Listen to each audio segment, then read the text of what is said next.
What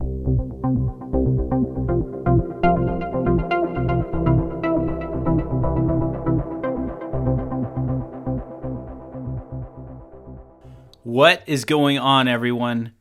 Pope here, and I'm going to help you impress that hot goth chick at the rave, which is kind of like the girl at the rock show, if that was still a thing. Today, I'm going to talk about the paranormal.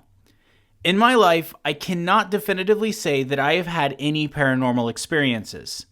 That's the nature of the beast, though, isn't it? I've had some stuff happen that I could define that way, even recently, but I'm just not sure. What I am sure of is the idea of an ethereal visitor taking their time to hang out with me is both amazing and terrifying. But I'm modern and Western. What about the rest of the world?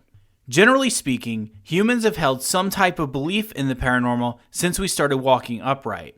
From ancient civilizations honoring their ancestors with offerings of food and wine, to Egyptians forming a full view of the afterlife, complete with characters and scenarios, even going to the more modern belief in demonic possession and hauntings. These ideas have always stuck with us. Part of it can be simply ascribed to a general fear of the unknown. As much as we know about ourselves today, there is much that we don't, including what happens after we die. Do we just poof out of existence? Do we ascend to some heaven, or descend to some hell? Do we stay here?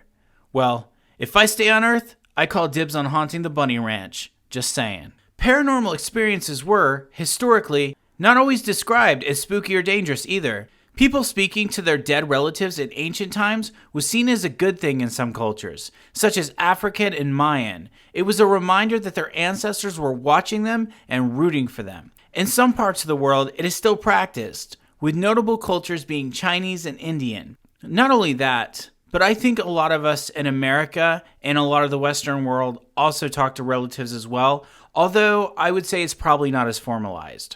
Things are a little bit different now despite that, though, at least here in the Western world. If one of my dead relatives showed up, I'd definitely shit myself in panic. I mean, are they here now, watching me record this? What about when I'm in the bathroom? Look, Granny, it is cold. I live in Minnesota, for fuck's sake. Please do not judge me.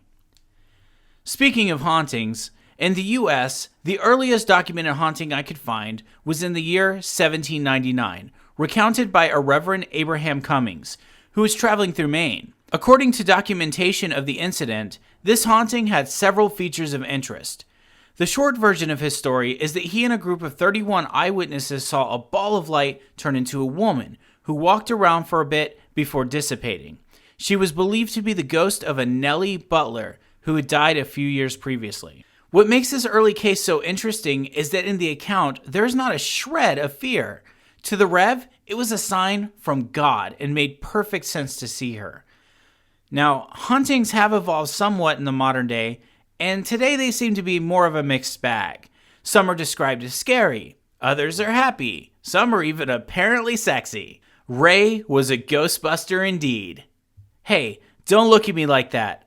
Bustin' made him feel good. Unfortunately, things aren't always that pleasant.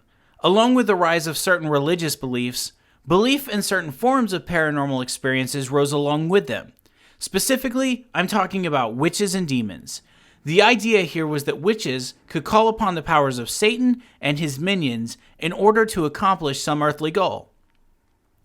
Examples from history include putting death marks on people, bewitching men, and getting a decent place in the line at Starbucks at 9 a.m. This belief was one of the more damaging ones, leading to the death of thousands of innocents across Europe and America.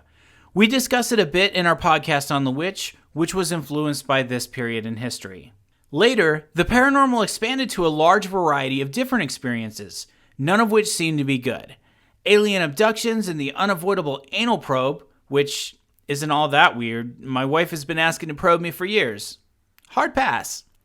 Also, Ouija boards that allowed you to contact the dead directly, exorcisms that always seem to be children, and a doll that is apparently so haunted it's kept in a glass case.